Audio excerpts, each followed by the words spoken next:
Services at Mobile Electronics Association. We were very happy to have Tomas here speaking with us.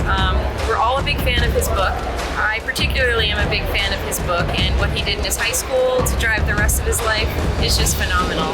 And I think the story that he has to share with the rest of the industry is something that everyone should really capture because he speaks our language.